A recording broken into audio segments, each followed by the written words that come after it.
তাণ্ডব সিনেমা থেকে দুদিন শুটিং করিয়ে দুজন নায়িকাকে বাদ দেওয়া হয়েছে, সাবিলা নূর এবং নিদ্রা নেহা। এখন এটার জন্য দেখলাম অনেকেই ব্লেম করছে সেই প্রোডাকশন হাউস, যে আনপ্রফেশনাল প্রোডাকশন হাউসের মতন বিহেভিয়ার। রায়হান রাফিকে বলছে একদম আনপ্রফেশনাল ডিরেক্টর, না হলে একজন উঠতি অভিনেত্রীকে কিভাবে একদিন দুদিন শুটিং করিয়ে তাকে সেই সিনেমা থেকে বাদ দিয়ে দেয়। আমি এই আপডেটটা অনেক আগে শেয়ার করেছিলাম, বাট সেই সময়টাতে এই প্রোডাকশন হাউসকে নিয়ে কথা হয়নি বা এই ডিরেক্টরকে নিয়ে কথা হয়নি। বাট আমি দেখলাম যে ভাই এদেরকে বাদ দিয়ে দেওয়ার কারণে ডিরেক্টর রায়হান রাফির উপর ব্লেম দেওয়া হচ্ছে এবং এই প্রোডাকশন হাউসের উপর ব্লেম দেওয়া হচ্ছে যে উঠতি একজন অভিনেত্রী, তাকে তাকে একদিন দুদিন শুটিং করি এভাবে কি তাকে বাদ দিয়ে দেওয়া ঠিক হলো? এখন সে অভিনয় জীবন থেকে সরে যেতে পারে, সে ডিপ্রেসড হয়ে যেতে পারে। এখন এই সিম্পল বিষয়টাকে আপনারা যেভাবে দেখছেন বা আপনারা যেভাবে অবজার্ভ করছেন, সেই মেন্টালিটি নিয়ে আমি পুরো বিষয়টা অবজার্ভ করি না। প্রথমত আমি এই ভিডিওটা বানানোর আগে নিদ্রা নেহার কিছু কাজ দেখলাম এবং সাবিলা নূরের বেশ কিছু কাজ আমার অনেক আগেই দেখা। এখন সাবিলা নূর এটাতে কাস্টিং এ ছিল কি ছিল না সেটা জাস্ট রিউমার, এটার কোনো অফিসিয়াল স্টেটমেন্ট নেই। বাট শোনা যাচ্ছে সাবিলা নূরও এই সিনেমার সাথে যুক্ত ছিলেন এবং একদিন দুদিন তিনিও শুটিং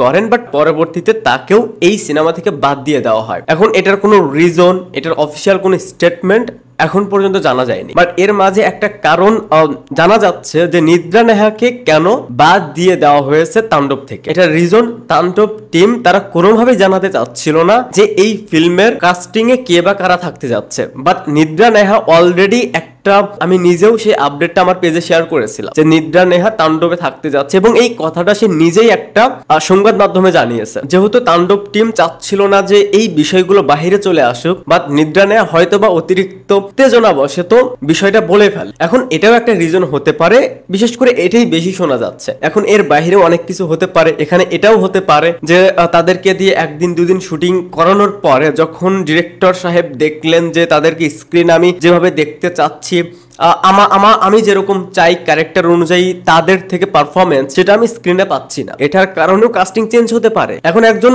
ক্যারেক্টার আর্টিস্ট বা একজন নায়িকার জন্য যদি পুরো সিনেমাটার মজা নষ্ট হয়ে যায়, যদি সিনেমাটা রিলিজের পর আপনার কাছে মনে হয় যে ভাই এই ক্যারেক্টারটা ঠিকঠাক ভাবে হয়নি বা যাকে নায়িকা হিসেবে কাস্ট করা হয়েছে জমছে না, তখন সেই ব্লেমটা কিন্তু আপনারা সেই ডিরেক্টরকেই দিবেন। বাট এইখানে এতটুকু ভরসা কিন্তু রায়হান রাফিকে করাই যায়। তার যদি প্রিভিয়াস কাজগুলো দেখেন, তার কাস্টিং কিন্তু বেশ ভালো। সো তার কাছে যদি মনে হয় যে আমার কাছে এটা ভালো লাগছে না, স্ক্রিনে দেখতে ভালো লাগছে না বা যেরকম চাচ্ছে সেরকম হচ্ছে না, সে কাস্টিং চেঞ্জ করতেই পারে। বাট কিছু মানুষ এটা নিয়ে এমন ভাবে কথা বলছে, আনপ্রফেশনাল ডিরেক্টর, আনপ্রফেশনাল প্রডিউসার, যাদের কাজই হচ্ছে নতুনদেরকে অনুৎসাহিত করা। মানে এরকম একটা সিম্পল বিষয়কেও আপনারা কোথায় নিয়ে গেছেন? আমি এর আগের একটা ভিডিওতে বলেছিলাম যে ভাই দীপিকাকে বাদ দেয়নি, ক্যাটরিনাকে বাদ দেয়নি, যে এটা নিয়ে এত লেখালেখি হতে হবে। যাদেরকে কাস্ট করা হয়েছিল তাদের ভিতর নিদ্রা নেহাকে আমি চিনতামই না। সাবিলা নূরকে নিয়ে যে রিমারটা ছিল তার কিছু কাজ দেখা হয়েছে, সেও কিন্তু ক্যাটরিনা বা দীপিকা নয়। যে আপনি শুনতে পারলেন যে তাণ্ডবে দীপিকা থাকতে যাচ্ছে,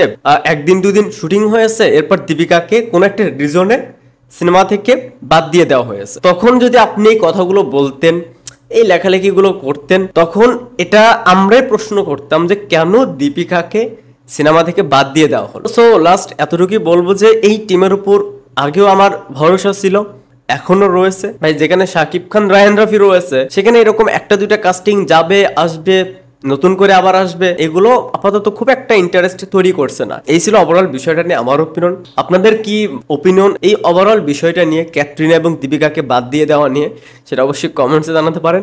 ভিডিওটা দেখার জন্য অসংখ্য ধন্যবাদ। এই চ্যানেলে যদি আপনি প্রথমবারের মতন হয়ে থাকেন তাহলে প্লিজ সাবস্ক্রাইব। বাই।